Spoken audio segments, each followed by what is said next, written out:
இன்னையோட லாக் என்னன்னா fish barbecue செய்யறது எப்படிதான் பார்க்க போறோம். ஸோ என் மூஞ்சி மட்டும் காமிக்கிறதுல இப்போ ஒரு பெரிய ஒரு மீனை பாத்தீங்கன்னா உங்களுக்கு காமிக்க போறோம். அந்த மீன் என்ன மீன்னா பாறை மீன். இந்த பாறை மீன்ல நம்ம வீட்லயே எப்படி ஒரு ஃபிஷ் பார்பிக்யூ அட்டகாசமா செய்யறதான் பார்க்க போறோம். ஃபிஷ் பார்பிக்யூ செய்யறதுக்கு ஃபிளிப்கார்ட்ல இந்த அடுப்பு ஆர்டர் பண்ணியிருக்கோம். ஆர்டர் பண்ணி அதுக்கேற்ற கறியெல்லாம் பாத்தீங்கன்னா போட்டு ரெடி பண்ணியாச்சு.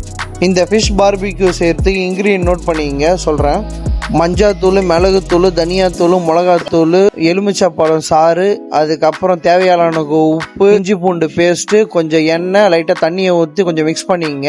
அப்படியே மீனில் பார்த்தீங்கன்னா அப்ளை பண்ணி கொஞ்ச நேரம் மேரினேட் பண்ணி விட்டுட்டு அந்த மேரினேட் பண்ண மீன் எடுத்து பார்பிக்யூ அடுப்பில் பார்த்தீங்கன்னா 2 சைடும் டோஸ்ட் பண்ணணும். அப்பப்போ பார்த்தீங்கன்னா ஆயில் அப்ளை பண்ணி 2 பேரும் ப்ரௌனிஷாக மாற அளவுக்கு டோஸ்ட் பண்ணிவிட்டு அதை சர்வ் பண்ணி எடுத்து டேஸ்ட் பண்ணி பார்த்தா சொல்கிறேன் இருங்க.